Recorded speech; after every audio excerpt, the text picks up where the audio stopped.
Welcome to Transactional Love Stories. My name is Becky Burdick, and I'm here with my good friend Crystal Hendry. Hi. Hey, Crystal.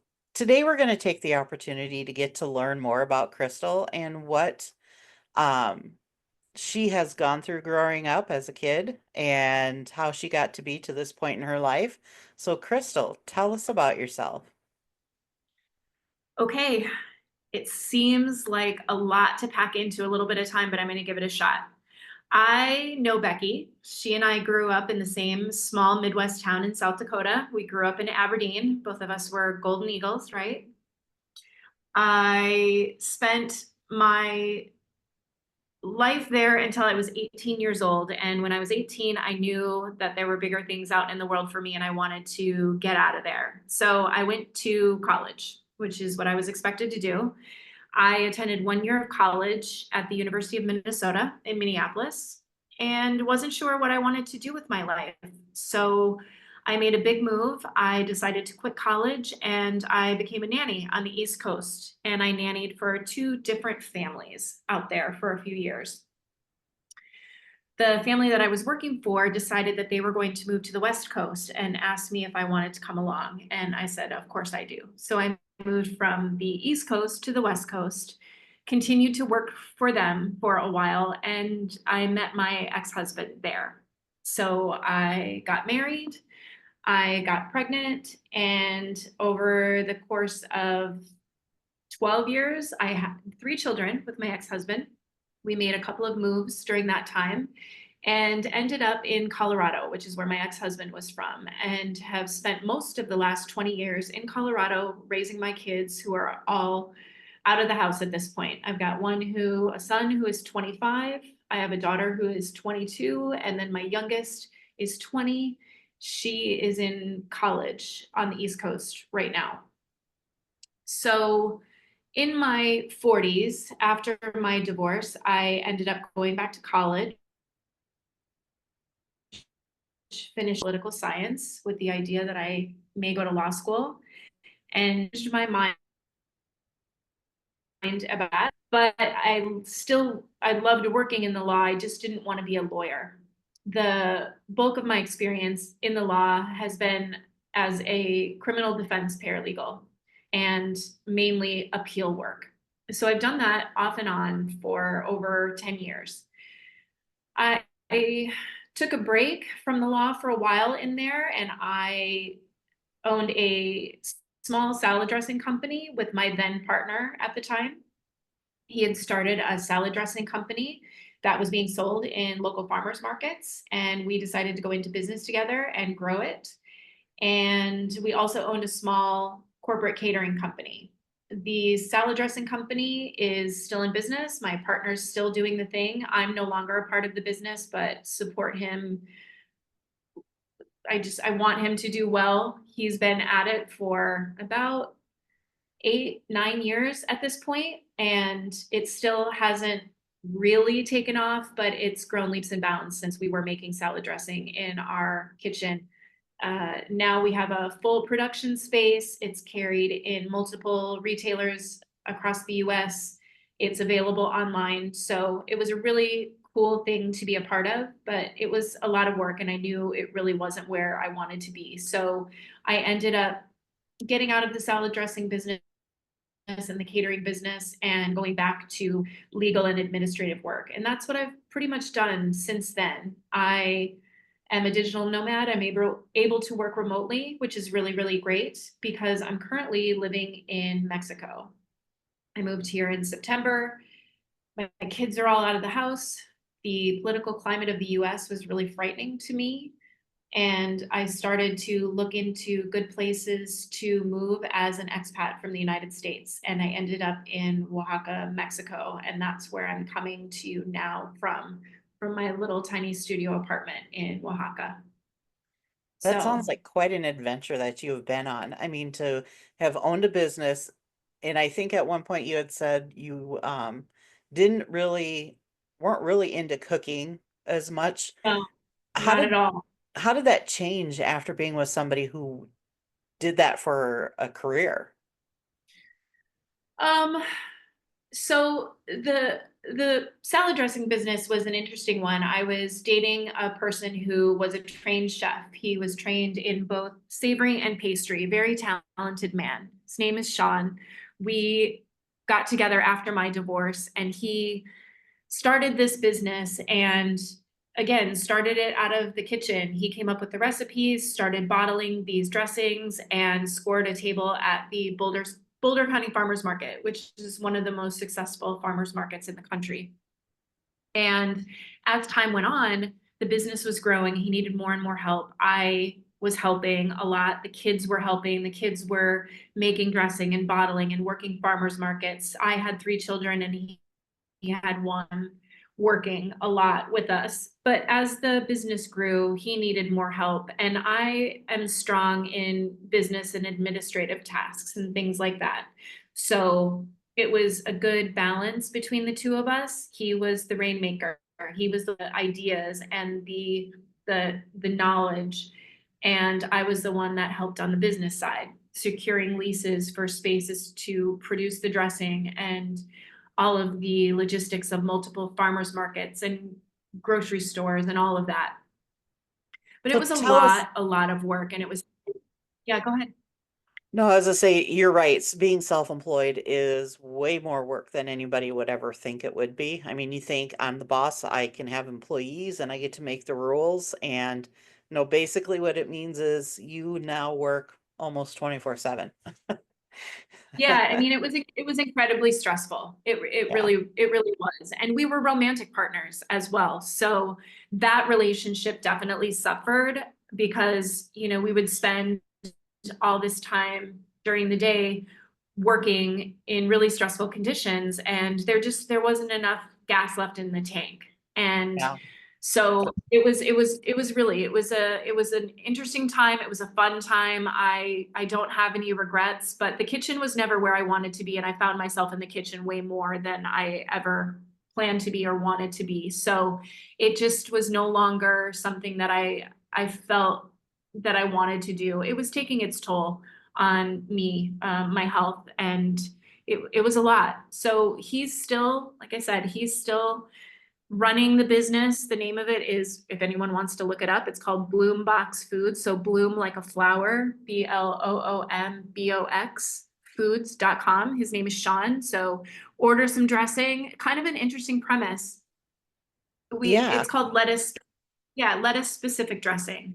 So the recipes that he designed were specifically meant to go with a particular type of green. Like there's a difference between the flavor of kale and arugula, right? So Yeah. he designed recipes of the dressing to match with the particular greens. But there's so Wow. much more you can do with them. They're not just salad dressings. We use them as Yeah. dips, we use them as marinades, uh, all kinds of things. He sells online. So, you know, I want to see him do something big with it. It is carried in some major grocery stores, but a lot of the ones that carry the dressing, a lot of those are local to Colorado, even though it's in Whole Foods or it's in Kroger or King Supers, which is what's in Colorado. A lot of it is still in their local section, but there are definitely places elsewhere in the country where you can find it. So That's it's awesome. yeah, it's been a process, but you know, he's really he's done a really great job with it. And I would like to see him make it really big so that it's as popular as Hidden Valley, but not as much garbage in the bottle. So, and that was the other thing about the dressings too. They were well made, very few ingredients, good ingredients for you. So it was really, it's a cool thing. I learned a lot. Yeah, that's amazing. And Yeah. I always find it fascinating, it's to try different things in life because you just don't know what you don't know, right? I mean, if you haven't Yeah. tried it, maybe that would have been something you would have wanted to stay on. And if it's not, great, you got to try it. Now you can move on to something different. And the amount of experience and skill you picked up from that, I mean, that's just immeasurable. That's pretty cool. It was really difficult to leave because I was also we were in a romantic relationship as well. And so it was a really difficult decision to make because, you know, the poor guy, I mean, I decided to leave the salad dressing company. We also had a corporate catering company and the relationship. And in one day, I said, I don't want to do any of these things anymore. And Yeah. that didn't mean that I was out the door that minute. We did a transition in all different kinds of ways, but it was a really difficult time.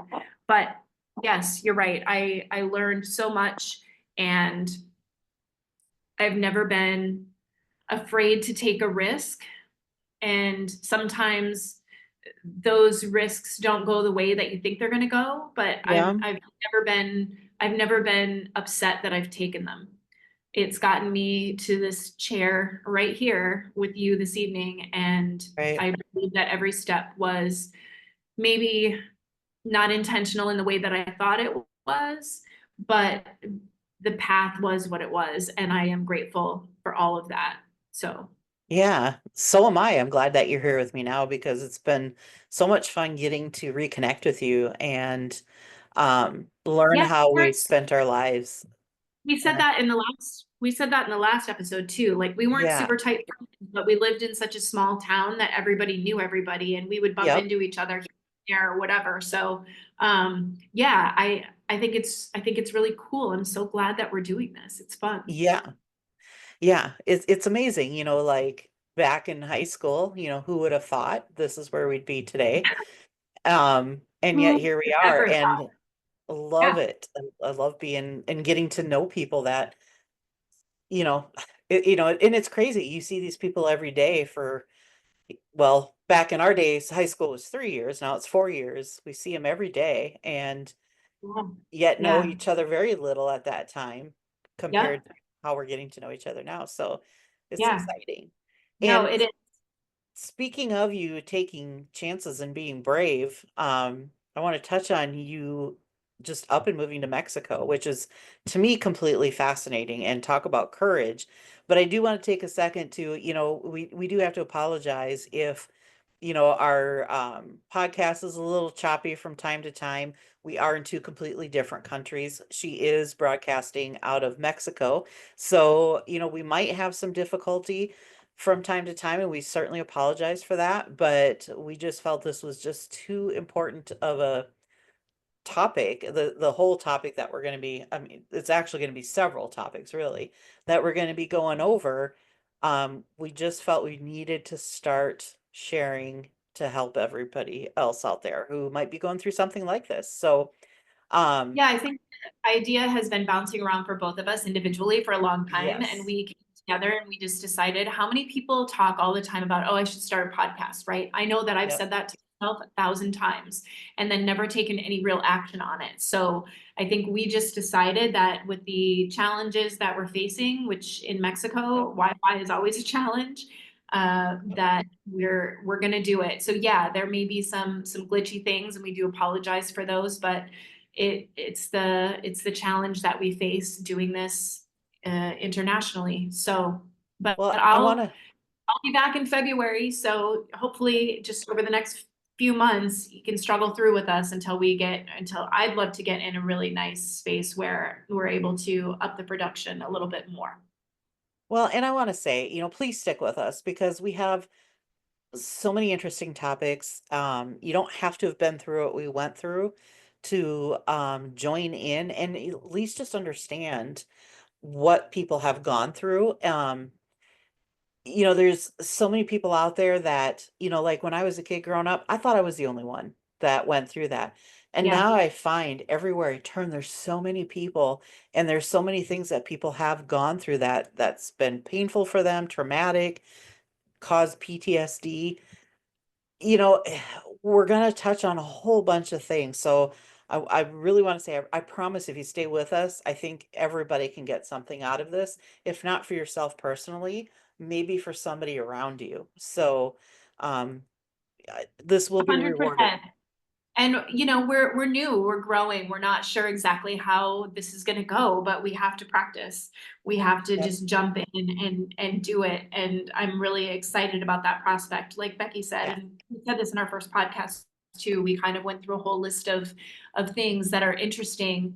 topics for us to address, things that relate to our own personal stories and things that are going on with the people around us that are things that I think are really, really important to have a safe space to discuss. So I'm Absolutely. excited about it, and we'll figure it out Yep. as we go along. Yeah.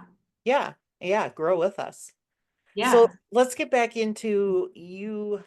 Like I said, how much courage did that take to just say, hey, I need a change. I'm going to move to Mexico. Because I'm looking at that, I'm gonna say I'm a chicken, I'm a risk taker, but not that big of a risk taker. Mexico kind of scares me a little bit. They got all that cartel talk down there. Tell me Yeah. what got you to that point to say, let's do that. Well, I will say that I have always been a risk taker, and I never really think of it in that way. I don't think of myself and think, wow, I'm some big risk taker. I just know that I haven't been afraid to do that if I feel that the situation warrants it. When I was in college and thought that I was going to be in college for 4 years and get my degree and go do my thing, I I felt at the time that it wasn't the right place for me. And so I took a risk and I moved to the East Coast where I had never been before in my life and was responsible for someone's children. It was a huge change, but I'm so glad that I did it. I got to see much more of the world than I had seen growing up in a small town in South Dakota. I We didn't take vacations, we didn't have a lot of money, so I had never really been anywhere else. So I left college and picked up and moved to the East Coast. And then the family that I worked for said, "Hey, we're moving to the West Coast. Would you like to come along?" I didn't have to go with them. I could have stayed. I could have gone back home, but I decided, you know what? That's something I'd like to do. So I picked up and I moved with them. And I've made a few other moves throughout my life that were risky. I went back to college in my 40s to finish my degree. I raised 3 kids as a single mom. I after As COVID kind of was happening, I did leave Colorado for a little while and I went to go live with one of my siblings in Kentucky. I did that for a while. I've always I've I've always just felt like if it felt like the right thing at the time, then I was going to do it. And so Awesome. Mexico ended up being that way for me. I was living in Nevada for a few months last year. I'd gone through a pretty terrible breakup and decided to stay with my parents for a while.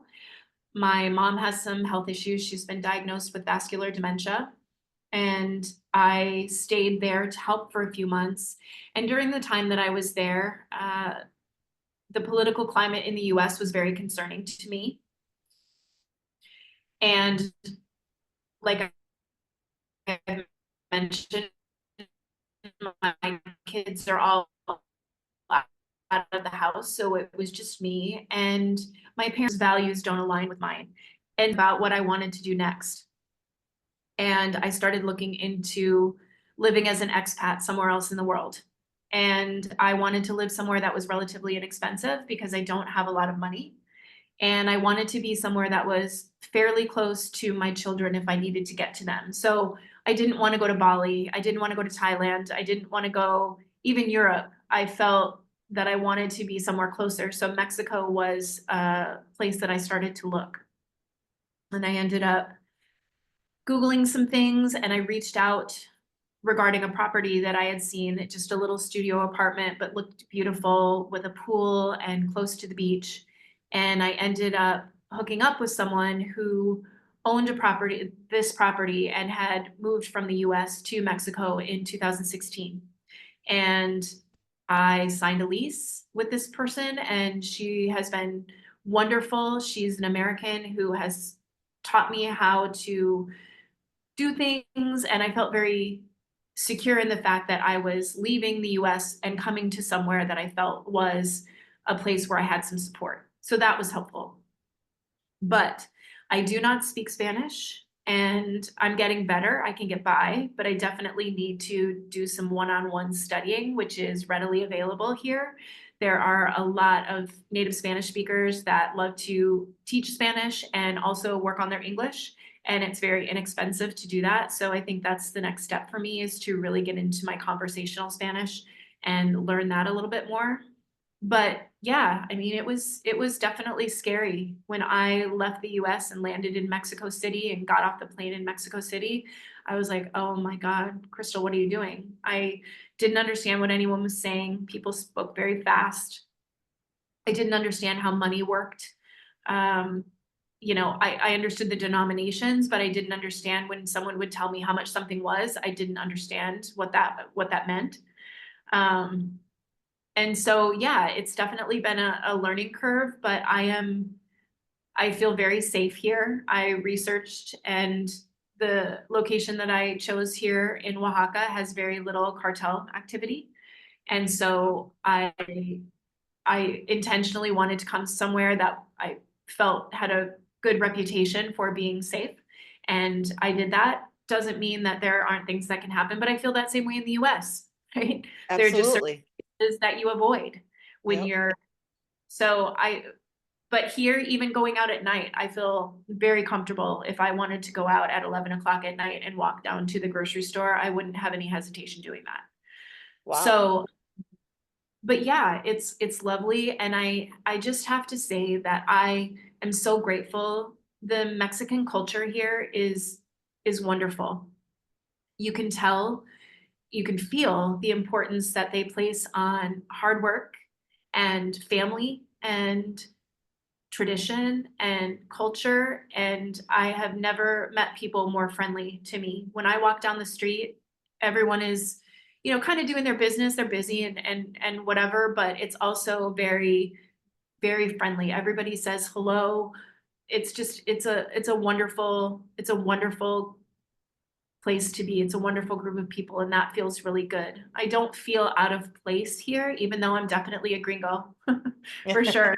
Um, but it is wonderfully welcoming, and I'm so happy here.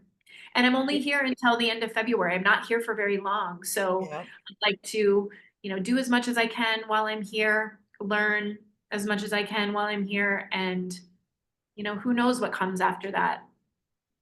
It's really interesting to hear you talk about, how accepting they are of you. Um, Kind of goes a long way, when you're in the United States and that's not always the case here. So, I mean, Yeah, it's and especially where you are. I mean, yes. let's be honest. You live in a place where, things seem to be very black and white a lot of times, a lot of black and white thinking. Yeah. I know for me, and that was always kind of my beef with Aberdeen, right? Like I Yeah. always felt that I didn't fit in there. And don't get me wrong, I believe that Midwestern people are some of the nicest, friendliest people that you could ever meet who want to help their neighbors in need. I Yep. definitely feel that. But when it comes to someone like me, who even back then, I felt like I was a bit of an outsider in the way that I dressed Hmm. and the way that I thought and the music that I listened to and the things that I like to do. It wasn't, it was on the fringe of what was considered to be normal. I don't know. Right. Um, and even more so now, I've spent some time in Aberdeen in the last year. I spent a few months there. And for someone like me, who is a pierced, tattooed woman who, even though I was born and raised there, came from somewhere else, it seems. And that isn't always, it doesn't always feel welcoming. I always felt like Yeah. I was being stared at.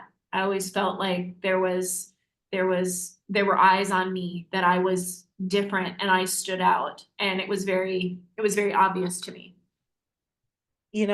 That's a very interesting point. So I'd like to use that opportunity to kind of pivot. Um, because I'm going to tell you, I felt the same way. And I was born and raised in Like, Aberdeen.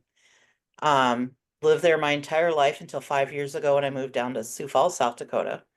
And but mine was for a different reason, which again I'll get into.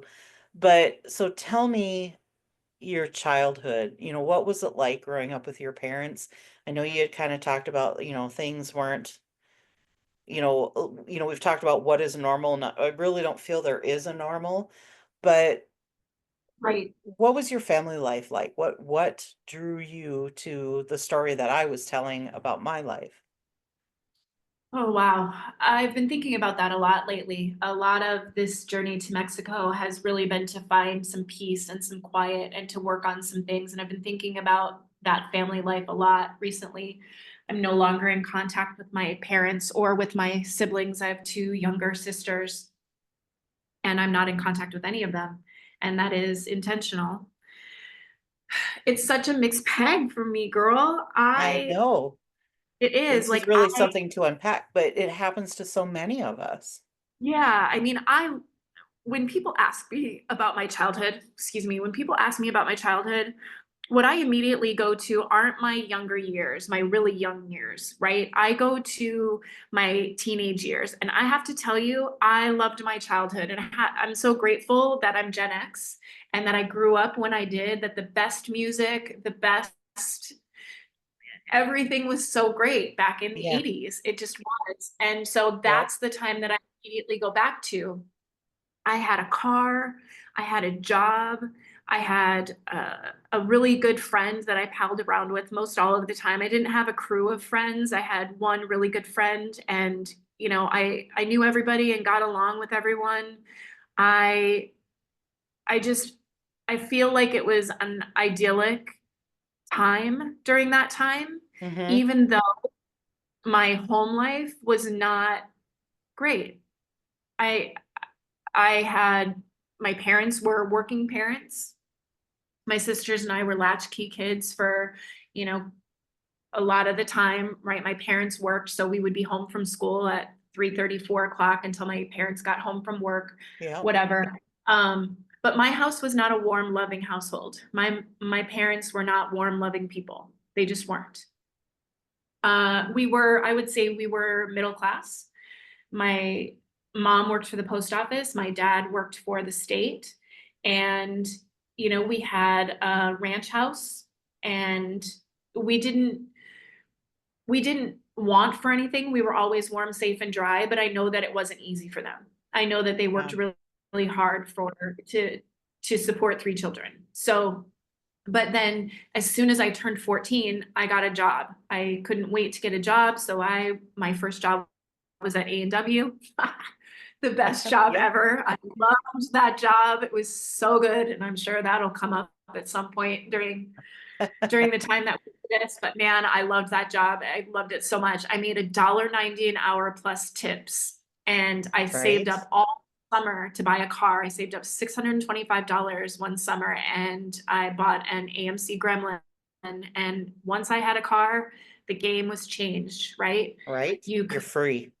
you're free. And before Yep. that, I had a bike, and I rode my bike all over that town, everywhere, all the time, just to be out of the house and go do things and whatever. So, you know, this no contact with my parents, it's not a hard leap to make when I really think about,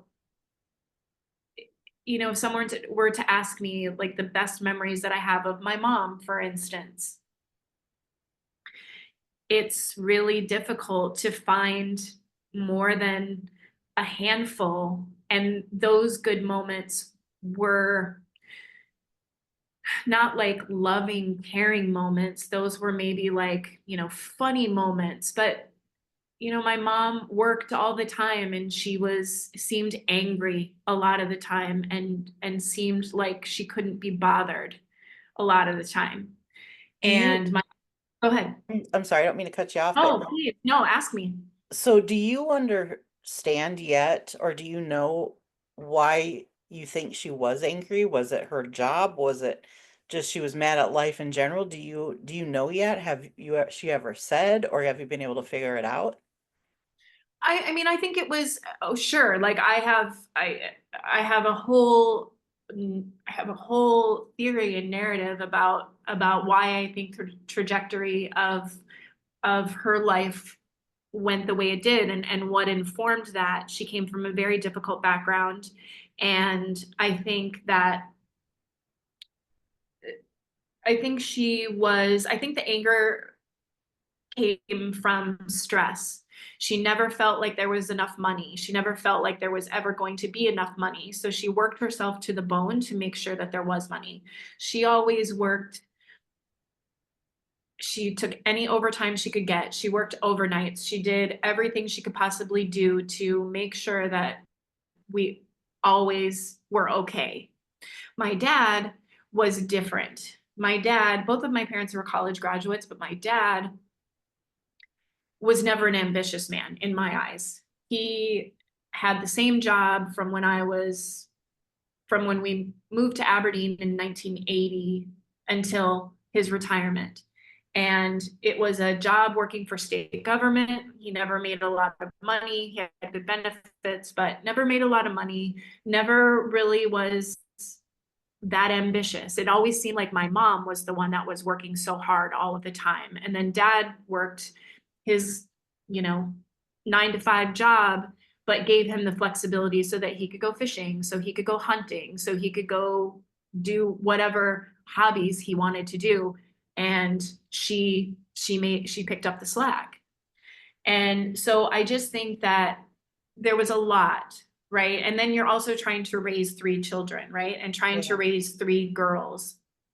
And I think that she was a very insecure mother. I think that she did not have a good relationship with her mother in any way. I think if you were to ask her any good memories she has with her mother, I think she'd struggle to find one or two. Yeah. Um, so I think she felt early on, I just, there was no bonding between she and I. There just wasn't. And it just became more evident over the years. We didn't understand each other. In my mind, I felt like she didn't make any sort of an effort to understand or get to know me at all, what was important to me. And when I would try to say, this is what's important to me, well, that wasn't the right thing that should have been important to me. So believe Yep. me, I have all kinds of thoughts and theories about all of that. But I heard something interesting. I was listening to another podcast the other day, and I think one of the podcast hosts asked a guest, who taught you how to love? And I thought Oh, about that as I was listening to it. And I thought about that. And for me, it was my grandmother. And thank God for her.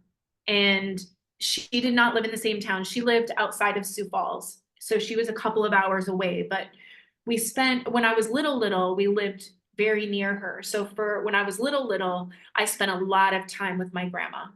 And then as yeah. we got older and we moved to Aberdeen, we didn't see her as much, but we would spend a couple of weeks there in the summer. She was a teacher, so she had summers off. And so, but she was that huggy, squeezy, lovey grandma. Like there was no question that she Yeah. loved. Yeah, she gardened and she made food. My mom never did it. And again, everybody's different. I get that. Just because my mom didn't have a garden doesn't make her a bad mom. Right. But there was no there was no affection in my household. I didn't see affection between Interesting. my parents. Really? I didn't, no, never.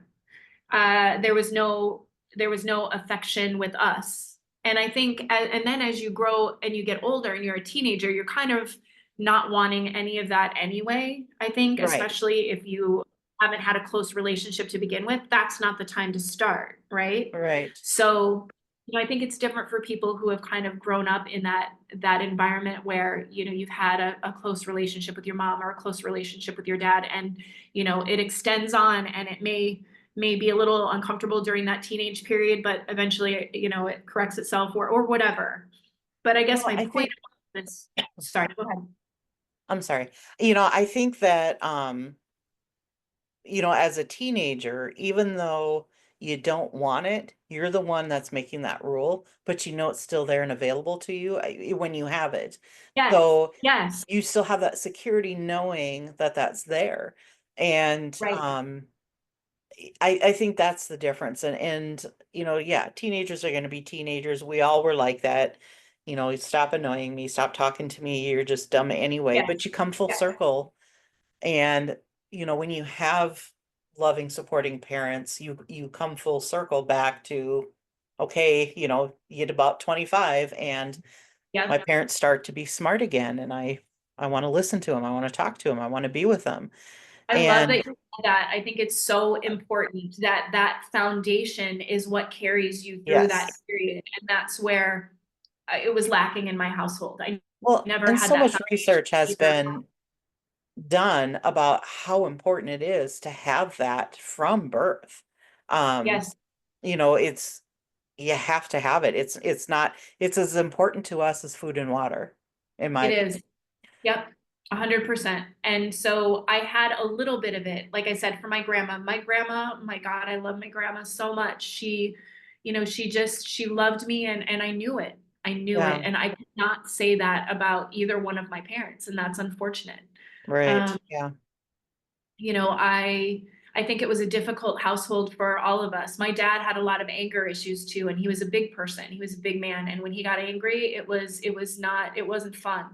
And so, this is well documented as well. In your family of origin, you learn your role pretty quickly, and Mhm. you play that role, and the role is the one that's going to kind of serve you through the rest of your life, right? So what I learned in my household was not to rock the boat, to do whatever I could to not have that anger focused on me. I didn't want to do anything that would make either one of them angry, right? Yeah. And Yep. and and be upset with me because life was miserable when that was happening. And it seemed like, unfortunately, when you're trying to express yourself, say your feelings are hurt about something someone said, or you have a crush on a boy, and you want to talk to your parents about whatever those things are, and when you're shut down and told, what are you crying about, or you're fine, it's no big deal, like all of those things, you start to understand that those are the kinds of things that you don't bring to those people, because they're not going to treat it as something of importance. That they are Right. so, I think my parents especially were very wrapped up in themselves. Even though they were taking care of us, we were largely left to our own devices. We didn't have that foundation of love and support for each other. We just didn't. Yeah. Yeah. And So where did I learn love? I learned a yeah. little bit from my grandma, thank God. Um, and I think that growing up in a household that was void of a lot of that almost all of the time has has led me to have some pretty dysfunctional coping mechanisms and relationship handicaps that have Yeah. themselves out through the All of your years, and now relationships, all of whether them, it's yes, sure. Friends, parenting, yeah. parenting is a big one. I have made a lot of mistakes as a parent. And again, we'll get into all of that in time. But yeah, when you grow up in a household that is cold and angry and not nurturing in any sort of a way, it's one thing to provide food and shelter, but that's not all that is required when you're a parent Yep. to have thriving children. Right. Yeah, that's just the bare minimum. Yes, It's yeah, you have to have it, but you have to have that love and affection. And yes. you're so lucky you had your grandmother who did provide that for you. So is that your Yeah. mom's mom or your dad's mom? No, no, it was my dad's mom. My dad was born and raised in South Dakota. My mom is from Texas, and she had 8 brothers and sisters. And I didn't get to know my aunts and uncles or my cousins or my grandparents on my mom's side very well. My Wow. mom's dad died of polio, and was disabled in a wheelchair. I met him when I was very young, but he passed away shortly after. And then my grandmother, again, she was a hard person, and I rarely saw her. We would go to Texas, every 5 years or something, to go down for a family reunion. But I basically had no contact with my mom's side of the family for most of my life. Wow. And Yeah.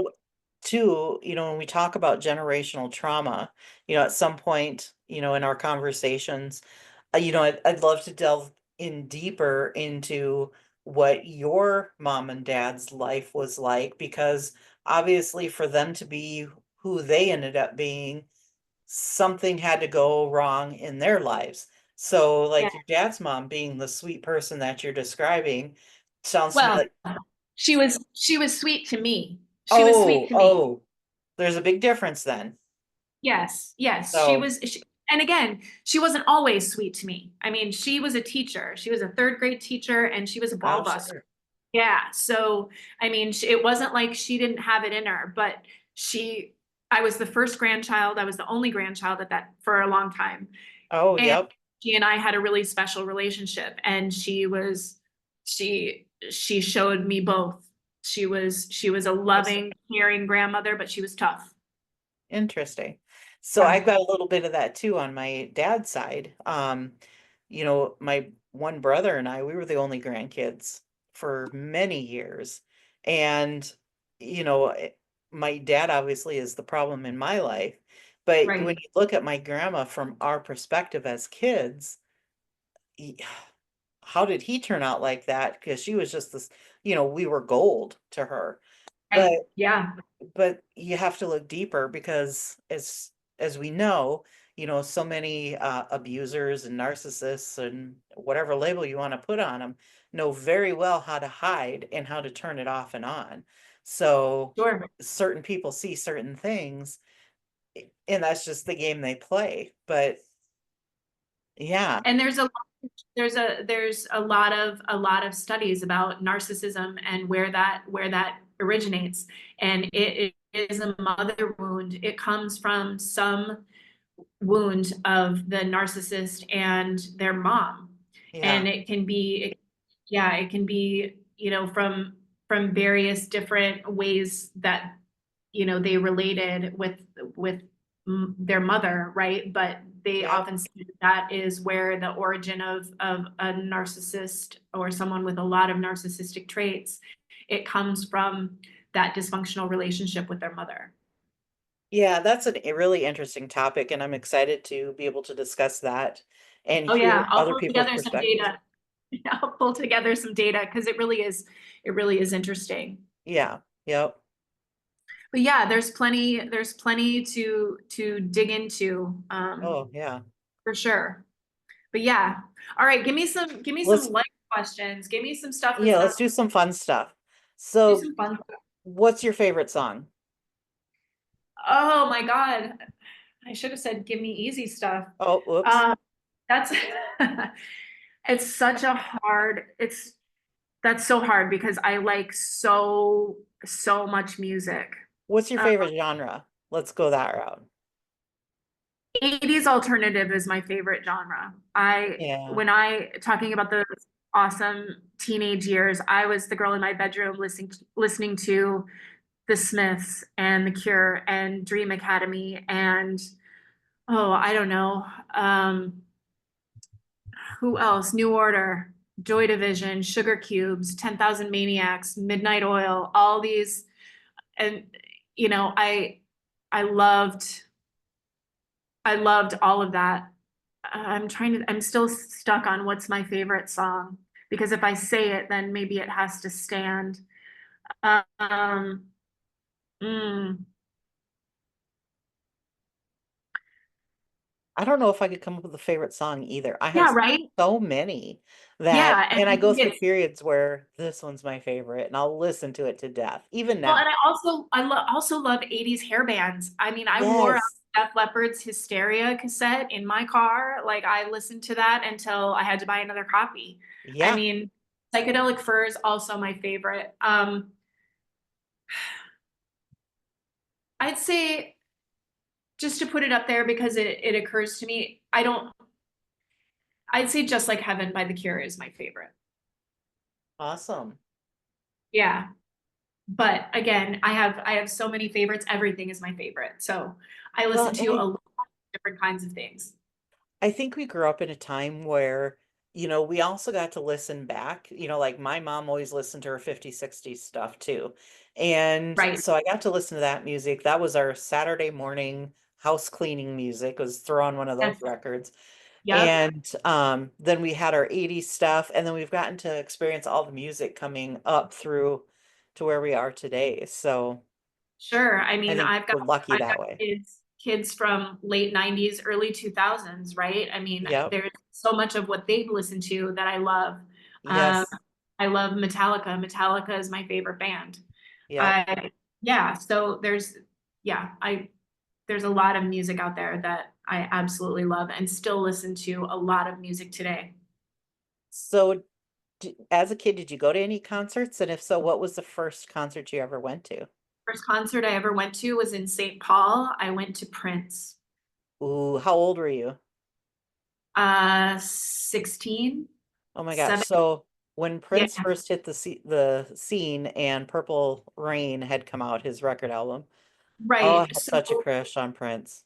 Oh my God. So here's the thing. So I took a bus from Aberdeen with my best friend to St. Paul to go see Prince. We had gotten tickets and Wow. he was, I believe he was going on tour in Europe with his Sign of the Times uh, album. But because he was from Minneapolis, St. Paul area, he was doing one show one night in St. Paul before he left for Europe, and he was going to play like all of his old stuff.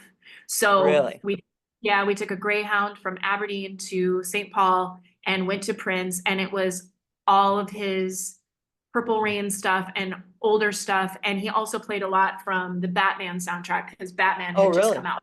Oh, it was so good. Awesome. I can't even tell you. For a first concert, it was amazing. His outfit changes, the dancing, the music, Oh, yeah. I feel His so fortunate. outfits. Uh, So, okay, so for just a little Dancing in heels, throwback, amazing. yeah, yeah. So much of his music. And I had no idea, back then how many songs he wrote for other singers and groups. Yes, And, yes. now just do a Facebook search and you'll get a list of 10,000 different things. And it's like, oh, amazing, amazing that Yep, he's that creative. So how much yep. was your ticket to the Prince concert back then? Oh, I have no idea. But if it was $40, I'd be surprised. Wow. Yeah, now you're talking a few Yeah. hundred just to go to someone. Oh yeah, So, easily, easily. Yeah, no, it was really great. We felt so grown up. We were oh, one of yeah. our parents, I can't remember who, uh, rented a hotel room for us, and we went and we figured our way around the city, and it was amazing. Yeah, it was really cool. What was your first one? My first one, I want to say it was 1983 or 4. I was about 10, and we went and stayed with my aunt for a couple weeks up in Minot, North Dakota, where they host the North Dakota State Fair. So we Okay. were staying with her for the couple weeks during the fair, and she took us to Loverboy, and that was my first concert. Quiet I'm so Riot jealous. Oh, so I'm was so jealous. Yep, Quiet Riot was brand new to the scene, so they opened for Loverboy. And then also on that same trip was my introduction to MTV. So here I go to this concert, and then I see these guys on MTV, and I'm like, oh my gosh, this That's is like, amazing. yes, I would never in my life have dreamed that. I So, was I was just thinking about Quiet Riot. Do you remember that you couldn't buy their tape because it was behind the counter and you had to be over 18 because they felt like it was, I don't know, satanic, horrible music and they put a yeah, restriction on it? So yeah, one cool memory that yeah, I have with yep. my dad. My dad was always into music, and I asked him, I was like, dude, I want the new Quiet Riot tape. I'm like, will you take me to go get it? And he's like, yeah. So he took me down to, do you remember Prairie Dog? It was in town. I believe it was off of Main Street. I don't know if it was on Main Street. Maybe it was on Main Street. Yeah, I do remember all those because we used to hang out at all those record stores and, have our, Yeah. So we went to Prairie Dog Records, and my dad yes. gave permission for me to get the Quiet Riot tape. And I remember like Two Live Crew was also there too. I did not buy the Two Oh, Live Crew tape. I would have needed permission for that Yeah, too. yeah, Two Life Crew was a little bit beyond, but what our Yeah. parents, I don't know if my mom ever listened to Two Live Crew to know. My Oh my brother God. had gotten that one. So, Yeah. um, So and scandalous. yeah, oh gosh, yeah. Oh, and you'd play that and as you'd cruise our mains, and it's like, yeah, I got this Loved it. one. I loved it. Yeah. Um, what So else? throw Anything me else? one more tidbit about yourself One that more would shock tidbit. people if they knew this about you. Oh my God, that would shock people. I Yeah. don't know if anything that would shock people. I don't know.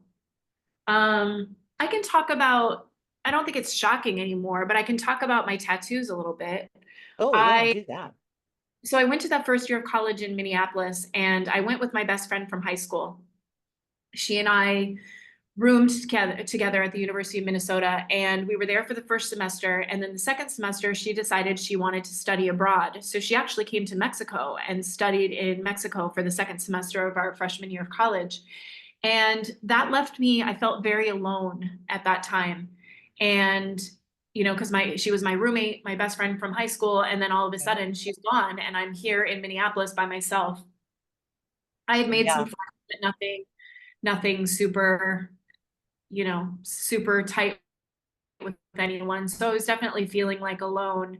And I got in my brain that I wanted to get a tattoo. And so I looked at tattoo shops in Minneapolis. And this was, I mean, I was 18 years old. So how long ago was that? couple 34 years years. ago? Yeah, it was 34 years ago. And it wasn't as common as it is now. And it was felt like a very radical thing to do.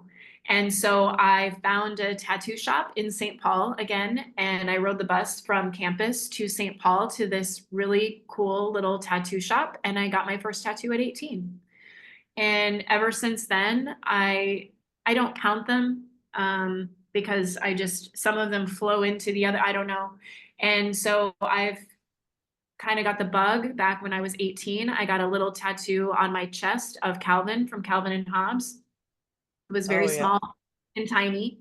Yep. And then I'd say maybe 10 years ago, it was so faded and I wasn't really about it anymore. And so I had it covered up and it's morphed into this huge kind of chest and arm piece. But tattooing is something that I've done for a really long time, and people always ask me, "Oh, what does this mean to you?" or whatever. And I have a hard time answering that question because while I've always put thought into what tattoos I'm getting, there's Hmm. no, for me, there's not some big special meaning to any of them. They're just what I was interested in and what I liked. And so I just went for it. And for me, and they actually say this about uh, tattooing. It's people that get a lot of tattoos, a lot of times there's a basis in trauma, right? Really? Yeah, yeah, because it's pain that you can control. I suppose similar to cutting, right? That you're Okay. trying to feel, you're trying to feel something and you're trying to control the pain and feel. And so I Huh. think for me, tattooing has largely been that, even though I didn't understand it, I think that feels very right for me. That there's Yeah. something very empowering about putting yourself through that sort of pain and coming out with something beautiful on the other end and forcing yourself to feel and getting through that and proving to yourself that you can do it. So Interesting. yeah. So I now also go ahead. go ahead. Sorry. No, I was just gonna say I have piercings as well, and I've had multiple piercings over the years. I've had a lot of things pierced, and I feel kind of Same the way concept. about Yeah. that. Yeah, and but also I come out of it with something that I feel is very beautiful and that I love and is very me, and I get to Yeah. control it. So it's pain in the pursuit of beauty for me, and it feels right for me. So I have a different outlook and maybe somebody will come along and say, nope, it's the same. Um, but so for me, same. Mine are very well thought out, and I will think on them for a very long time because I want to make sure that if I like it today, am I going to like it 10 years from now, 30 years from now? Oh, girl, that's what Kind of thing. cover-ups are for. I can't tell you how Well, many I've true. covered up, but I I get haven't it. I I haven't think covered a lot mine of up people are because like it. I love every one that I have because like I said, they do have meaning to me. Yeah, The pain part, I guess I never thought of that, but there are some times where sometimes um I don't know. Sometimes I think I'm a masochist, but I don't do anything intentional either. But right. to cause pain because like pain hurts, right? Sure. But the only one that was unexpected for me there, well, I have one, it's one of my dog's paws, actual size on my, I have them going up the inside of my forearm. The Okay. one closest to my wrist, oh my gosh, did that one hurt? But the Really? most uncomfortable one was the one on the back of my neck. It Yeah, hurt and it tickled, and I had been there, I think, all day long, and most of that was just because of my tattoo artist, right? You know, right, I only was supposed to have two tops 40-minute worth of tattoos, and I think I was there like 5 or 6 hours because he stopped and he had lunch, and he'd stop and he'd go do that. And no, so, no, no, you know, I was just patience was wearing thin. I was tired. I'd been there all day. I was only supposed to be there for an hour and a half. And right. so, and that by that point, I just could not sit still, and it tickled so bad, but it Oh also my, hurt. So I'm crawling in the chair, and he's like, "You need to stop moving," and I'm like, "It's gonna look how it looks because I can't stand sitting here anymore." So, yeah, yeah. No, I mean it's definitely a process, and for me, I found a lot of my work, like the bigger work, has been done by the same person. I happened yeah, to find someone in Boulder that I really liked her style, her artwork style and her tattooing style. And so she and I were in a really great tattooing relationship in that she knew that I didn't want to mess around and she didn't want to mess around. So it was pretty much, I'd put my headphones on, put on my metal playlist and check out. And she knew yeah, that she needed me to do something, she had to tap me or whatever, but we didn't take smoke breaks, we didn't eat, we didn't do anything. Like we just, both of us wanted to just get it done. And so right, really I love having that experience because I don't like taking breaks. I don't like taking forever. I want to get it done with. Um I like that. I like I like getting into a zone, and yeah, that's what I love doing that just for a few hours, checking out, going somewhere else in my brain while they're doing the work. So yeah, that yeah, would have frustrated me to no end. yeah, yeah. So yeah, it's hard to say, how much of that was based on just my sheer annoyance by that point. Right? So. How many do you have? I have five, Okay. and they're all related. So, I've had dogs, and well, I should take that back. Four of them are pet related. So my dogs and my horses, they're tributes to those guys. And then I've got one. It's a tribute to a quote that my husband's grandfather would tell us. Every letter we ever got had this saying written at the bottom of it. Oh, what And is it? so it's if it is to be, it is up to me. Oh, I love that. Yeah, oh yeah. So both my daughter and I got that tattooed on our arms once he passed away, just because it's just profound. I mean, um, and I believe the actual quote came from President Lincoln's, was it his chauffeur or somebody around President Lincoln would say that to him. And so I don't know, Okay. where my husband's grandfather got it, but it was every time, like I said, every card, and he wrote us often. We all got birthday cards and Christmas cards, and it was on every single one. And you just read that at the bottom, and you'd have to stop, and it would just make you stop and think. So Yeah, no, I think it's wonderful. yeah, Definitely worth why. And I love that you got a piece with your daughter too. yes, yes, yep. So yeah, we both have it on the same arm. Hers is in a different location on her arm, but pretty close to where mine's at too. So I get asked about that actually quite often, and it usually Yeah. does. It's always good feedback on that one. Yeah. Well, and we can dig into more of your stuff when we do the Let's Focus on Becky episode. Yeah, so we'll head to that episode next. So, anything else you wanted to add, Crystal, before we end today's episode? No, I don't think so. I think we're doing these intro episodes just so you get to know a little bit more about who you're going to be speaking to every week. You know, why should you listen to us, right? What is it that we've got that is worth listening to? And I think, I think we're both very interesting women who have had a lot of life experience. And I'm Absolutely. just I'm excited to be here and to workshop these things with someone that I've known for a really long time but don't know well, but to get to know you better and to Yeah. hopefully bring some of these transactional love stories out into the world. I'm excited about it. Same for me. And we want to hear from you too. This doesn't just have to be the Becky Crystal show. We want to hear your stories. What topics do you want to talk about? Um, ask questions. If there's something more you want to know about our lives or what we went through, ask us. We'd be happy to explore that. And, or if you've got somebody out there who is an expert in a topic that we're discussing, we'd love to hear from you too. What we won't Definitely. tolerate though is any abuse from someone. So I do want to warn you, it we will not cover or showcase you if you're going to have anything negative or abusing to anyone.